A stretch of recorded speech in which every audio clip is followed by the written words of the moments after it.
Have you ever come across miracle leaf before? Some people call it miracle leaves, some people call it miracle plant of life. The Yoruba people call it Ewe Abamoda. Now, do you know why they call it plant of life?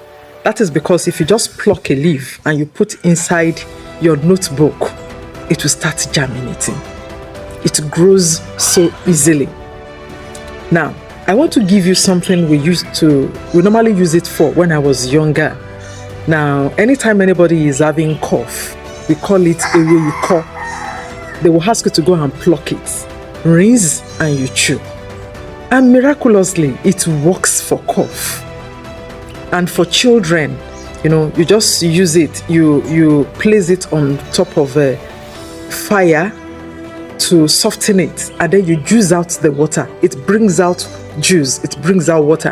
And that water, you just take a teaspoon and then you give to that baby for cough, and it works well. Even if it is cough that is disturbing you from sleeping, once you use this, you'll be able to sleep. It has a lot of work it does. It does so many works. It has a lot of medicinal benefits, traditional uses, indigenous benefits, so many one it has. But I'm talking about the cough aspect today. So if you are having cough and that cough has been disturbing you, go and try Ewe Iko, which is also known as leaf of life, miracle leaf, or Ewe Abamoda. I am Gbemi. Ṣé ẹ mọ ewé tí wọ́n pè ní Ewe Abamoda?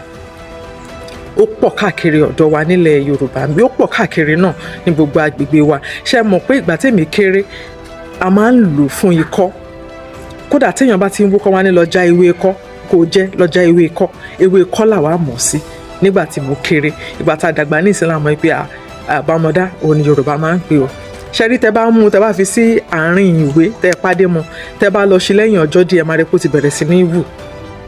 Agbára t'Ọlọ́run fi sínú ẹ̀ nìyẹn. Báwo lẹ ṣe wá fẹ́ lò fún ikọ́? Tẹ bá àgbàlagbà á já, wọ́n á ṣàn. Tẹ bá ti jẹ 2 sí 3, ó ti tó.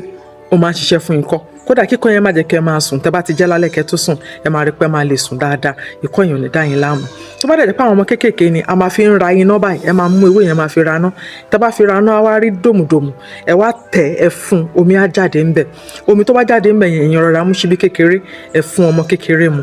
Ẹ máa rí pé ikọ́ yẹn ó máa rọlẹ̀. Ikọ́ tó bá tiẹ̀ le tí ò ṣe é tú, ẹ máa rí pé kíákíá á dẹ̀, èèyàn á lè tú, á jáde, èèyàn á tú. Ìdọ̀tí ni tí ara fẹ́ tì síta, tá a bá ti lò ó máa ran ara lọ́wọ́ láti lè ti àwọn ìdọ̀tí síta. Ẹ má gbàgbé o, ṣe rí iṣẹ́ tí Ewe Abamoda yìí ń ṣe, ó pọ̀ jàǹtìrẹrẹ, iṣẹ́ ẹ̀ pọ̀ gidigidi gan.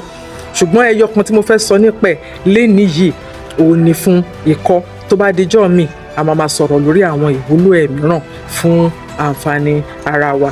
Àbúrò yín, ọ̀rẹ́ yín, olólùfẹ́ yín, ọmọ yín Gbémi ni. Ó dìgbà o.